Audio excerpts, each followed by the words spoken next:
ناظرین گرامی، یہود اہل کتاب شمار کی جاتے ہیں اور اپنے مذہب کی ابتدا حضرت ابراہیم علیہ السلام سے کرتے ہیں۔ حضرت ابراہیم علیہ السلام کی شخصیت اتنی زیادہ عظیم اور باوقار ہے کہ دنیا کے 3 بڑے مذاہب یعنی اسلام، عیسائیت اور یہودیت ان کو ابو الانبیاء مانتے ہیں، اور علماء کے ایک عام تخمینے کے مطابق پوری دنیا میں من جانب اللہ مبعوث ہونے والے انبیاء میں سے آدھے سے بھی زیادہ انبیاء اور رسول حضرت ابراہیم علیہ السلام کی نسل میں سے ہی اللہ تعالیٰ نے مبعوث فرمائے ہیں۔ حضرت ابراہیم علیہ السلام بذات خود 10ویں پشت میں حضرت نوح علیہ السلام اور ان کے بیٹے حضرت سام کی نسل سے منسوب ہے۔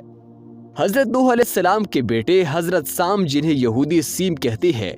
ان کی وجہ سے ہی یہودیوں کو سمیٹک کہا جاتا ہے، اور یہود اپنے نسلی تفاخر اور اپنی قوم میں انبیاء اور سلاطین کی کثیر تعداد سے اتنے غرور اور تکبر میں مبتلا ہو گئے کہ جہاں ایک وقت میں دنیا کے افضل ترین قوم شمار ہوتے تھے، اپنے غرور اور تکبر کی وجہ سے خدا کی نظر سے اتنے زیادہ گرے کہ ان پر قرآن کریم کی زبان میں معدوف لفظ کا اطلاق ہونے لگا۔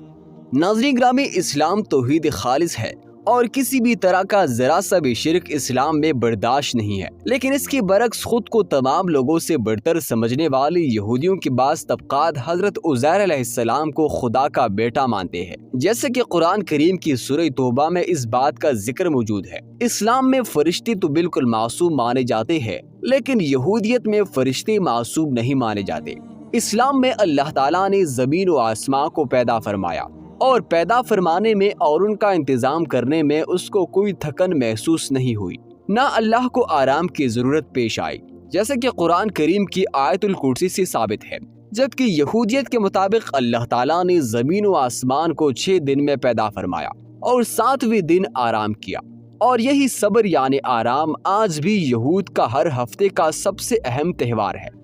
اسلام کے مطابق خاتم الانبیاء حضرت محمد صلی اللہ علیہ وآلہ وسلم افضل الانبیاء اور سب سے آخر میں آنے والے ہیں، اور آپ صلی اللہ علیہ وآلہ وسلم کے بعد نبوت مکمل ہو چکی ہے۔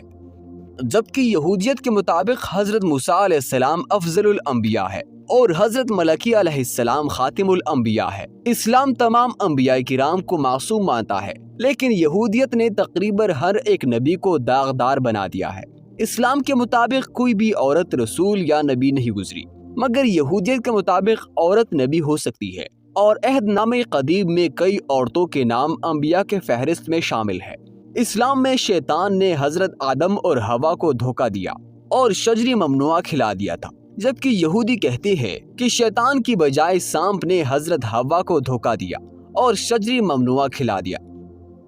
ان تمام باتوں کے علاوہ یہودیوں کی نماز، جسے عبرانی زبان میں تفلیحہ یعنی یہودیوں کی عبادت کہا جاتا ہے، جس کی توضیحات اور تفصیلی تشریحات اور احکام دین یہود میں پائے جاتے ہیں۔ یہودی دن میں 3 نمازیں ادا کرتے ہیں، جبکہ روز سبت یعنی ہفتے کے دن اور دیگر تمام ایام مقدسہ یعنی عیدین اور جشن وغیرہ پر یہودیوں کے فرقہ راسخ العقیدہ اور رجحت پسند یہودی ایک اضافی نماز ادا کرتے ہیں، جسے مصاف کہا جاتا ہے۔ ایک 5ویں نماز بھی ہے جسے نائلہ کہا جاتا ہے، لیکن وہ صرف اوائل خزاں ماہ تیسرے کے 10ویں دن یعنی یوم کپور کو ہی ادا کی جاتی ہے۔ یہودیت کی نماز بھی تنہا اور جماعت کے ساتھ پڑھی جا سکتی ہے، اور دین یہودیت بھی باجماعت نماز کو افضل ترین قرار دیتا ہے۔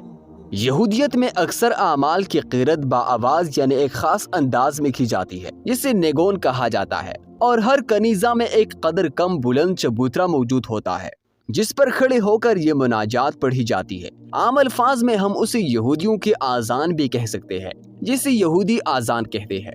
جس میں ایک یہودی جسے موسیقی کی دھنیں معلوم ہوتی ہے، وہ اپنی موسیقی کے ذریعے لوگوں کو اپنی عبادات کی طرف بلاتا ہے، اور یوں ان کی عبادات گا کر ادا کی جاتی ہے۔ ناظرین گرامی، 1400 سال پہلے جب اسلام کی ابتدا ہوئی تو شروع میں کسی خاص علامت کی نہ ہونے کی وجہ سے نماز باجماعت کے لیے مسلمانوں کو بلانے میں دشواری تھی۔ لوگ وقت کا اندازہ کر کے آتے اور نماز پڑھتے تھے، مگر حضور صلی اللہ علیہ وآلہ وسلم کو یہ پسند نہ تھا۔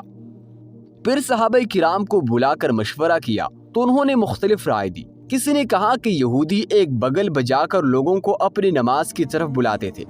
لیکن آپ صلی اللہ علیہ وآلہ وسلم نے ایسا طریقہ کرنے کو بھی پسند نہیں کیا۔ یہودی عبادات اور نماز کے لیے ہفتے کا دن مخصوص ہے،